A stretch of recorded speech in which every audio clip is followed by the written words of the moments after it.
your true potential with personal growth strategies. Nourish your body and spirit with expert wellness tips. Don't miss out on the inspiration you need to live your best life. Tune in to the Design Studio this and every Saturday from 1 to 3 p.m. and take the first step towards a more fulfilling you. Make me sweat, make me harder. If it's news, it's got to be Nationwide 90 FM.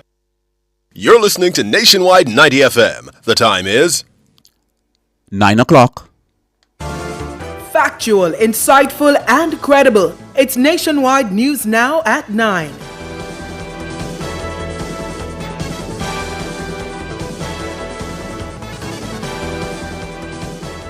Good morning, I'm Andrew Cannon. Coming up in the news at 9 for this morning, Saturday, December 28, 2024. The JCF says murders are down 18% and all other major crimes continue to decline. And Police Commissioner Dr. Kevin Blake says all police divisions in Area 1 have recorded reductions in murders. Manchester man on murder charge slapped with 4 additional murder charges. In news from the region, rising crime rate in Trinidad and Tobago angers Prime Minister Dr. Keith Rowley. On the international scene, Russia may be responsible for downed Azerbaijani plane, says US. While in sport, Reddy's test ton gives India hope in Australia. The details after this.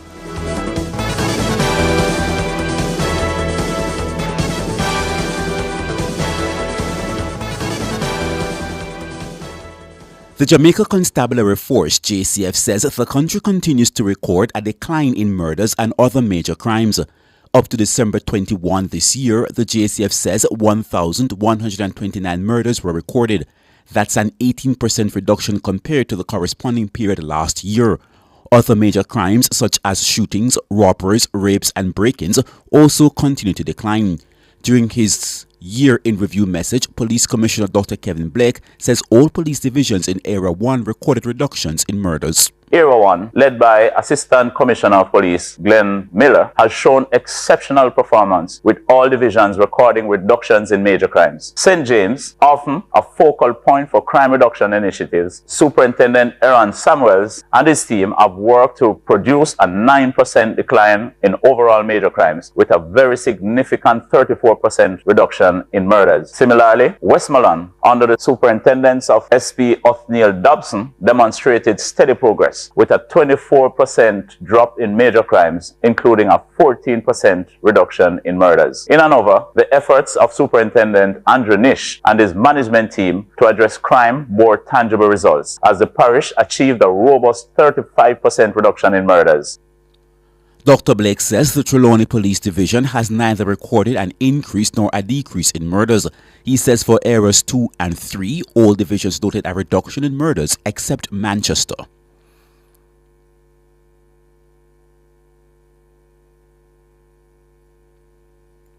And we should have been hearing there from Dr. Kevin Blake, the Police Commissioner. Meanwhile, the Police Commissioner knows that Areas 4 and 5 have made several gains in the fight against crime, despite some divisions recording an increase in homicides.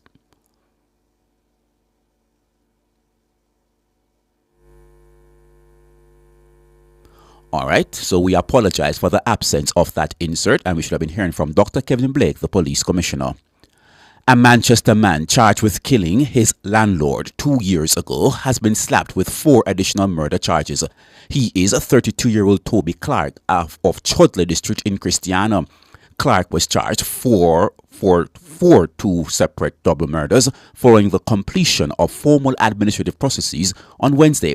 Mahiri Stewart tells us more.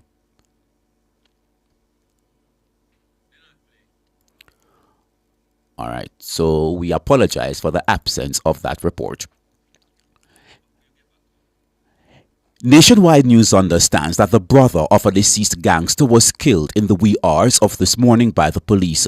According to sources, the killing took place in the Papine area of St. Andrew. When we contacted the Constabulary Communication Network for a confirmation, we were told that a report was received, but checks are being made to confirm the information. We'll have more details on this developing story as soon as they become available. To news in the region, no, still on local news. A Jamaican man died in a single vehicle collision in the Cayman Islands in the early hours of Boxing Day Thursday. Dead is 26-year-old airport worker Romario Jacket of Rockford in East Kingston. The Cayman police report that Jacket was driving a Subaru sedan along the Shamrock Road shortly after 2 a.m. when the car ran off the road and collided with a tree. Jacket and the other 3 occupants of the car were transported to the Cayman Islands Hospital for treatment, where he was pronounced dead. The injured passengers were hospitalized.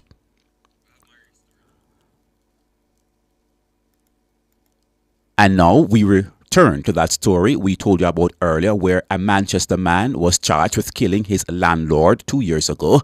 He has been slapped with 4 additional murder charges. He is 32-year-old Toby Clark of Chudley District in Christiana. Clark was charged for 2 separate double murders following the completion of formal administrative processes on Wednesday. Mahiri Stewart tells us more.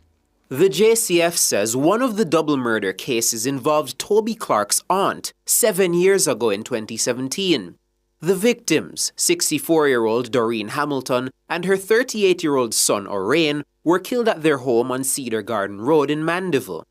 It's alleged that sometime after 12 a.m. on September 2, 2017, residents heard gunshots and summoned the police.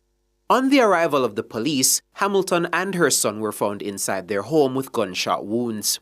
The JCF says a breakthrough was made in November this year by detectives at the Area 3 Major Investigations Division. For this double homicide, Clark is charged with murder, possession of a prohibited weapon, unauthorized possession of ammunition, and using a firearm to commit a felony. Clark was also found to be responsible for another double murder in Craighead District, also in Manchester, on July 13 this year. The victims are 39-year-old businesswoman Tanisha Burton and 74-year-old Wilfred Mallison.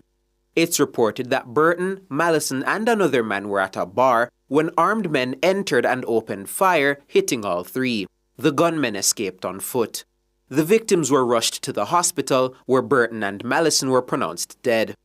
The other man was treated and released. The JCF says based on the investigation, detectives believe that Clark, while in custody, contracted 23-year-old farmer Joanne Williams and others to carry out the killing.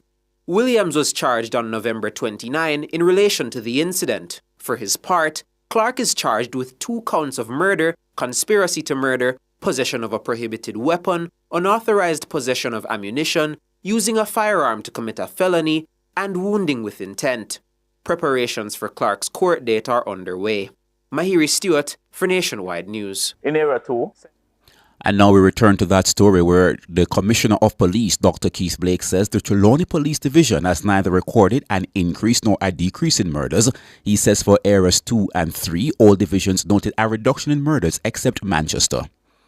In Area 2, St. Ann led the way with a notable 35.4% decrease in murders year-to-date. Similarly, St. Mary showed progress, achieving a 28% decline in murders for the period under review. In Portland, efforts to curb crime result in a modest but steady 7% decrease. In Area 3, Clarendon led the way with a significant 34.6% reduction in major crimes by year-end. St. Elizabeth also made commendable progress, recording a 21% decline in murders and a 33% decrease in overall major crimes. While Manchester presented a 17% increase in murders, there was a 22% fall in overall major crimes. Dr. Kevin Blake, Police Commissioner. Meanwhile, the Police Commissioner knows that Areas 4 and 5 have made several gains in the fight against crime, despite some divisions recording an increase in homicides.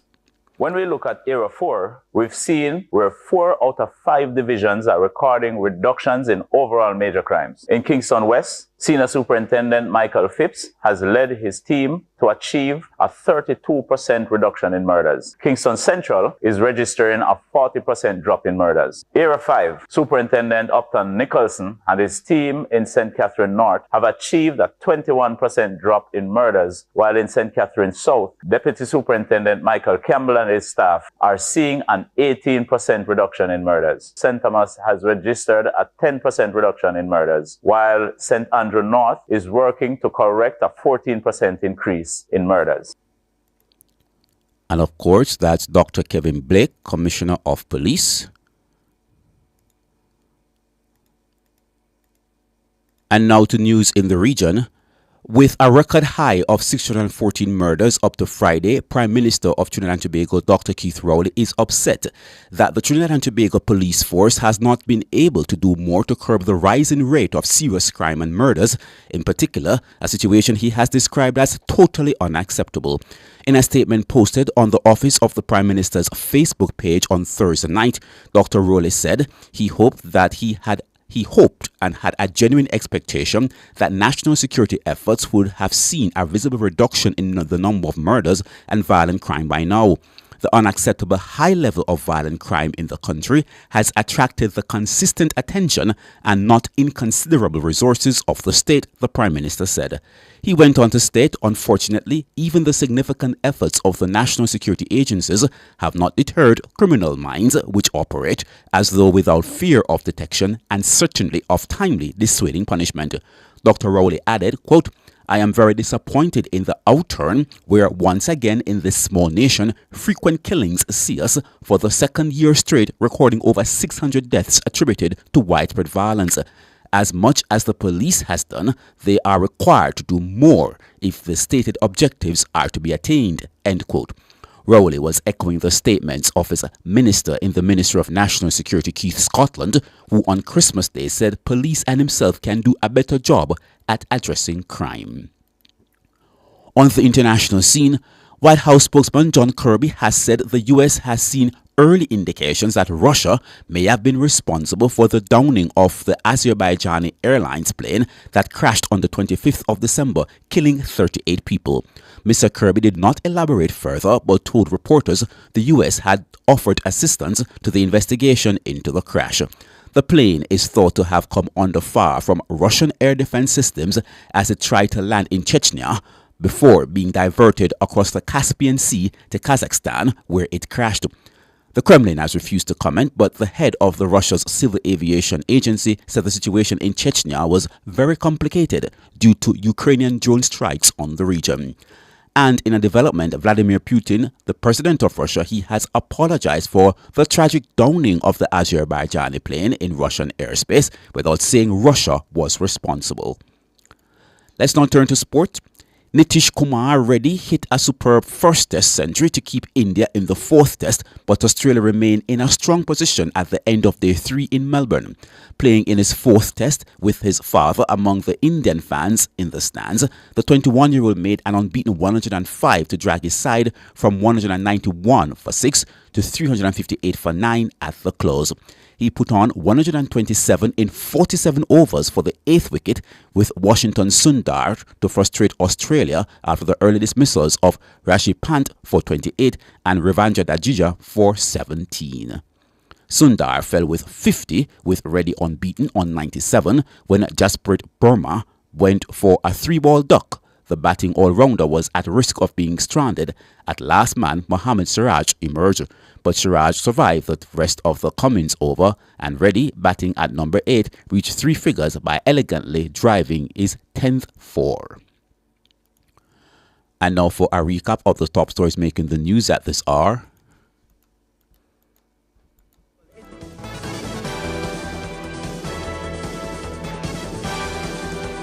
The JCF says murders are down 18% and all other major crimes continue to decline.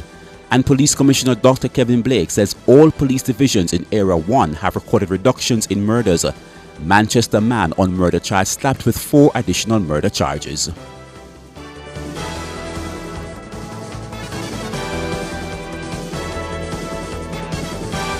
Remember, you can find the news on our website at nationwideradiojm.com and on the Nationwide app available on Google Play and the App Store. News is next at midday.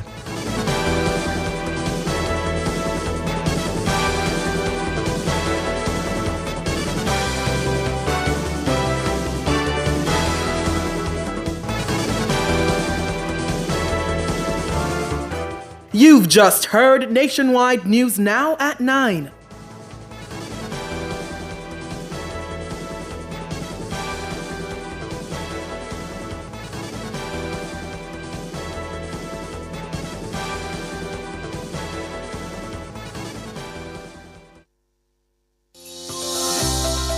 Have yourself a Color Glow Christmas with EdgeChem Paints, where you could win amazing prizes. Just spend $20,000 or more on EdgeChem products, or buy 1 5-gallon Color Glow plus low sheen paint to enter. You could win a weekend for 2 at a resort, among other great prizes. shop at participating distributors island-wide to enter. Visit our socials at EdgeChem Jamaica for full rules and details. Promotion runs November 15 to December 15, 2024.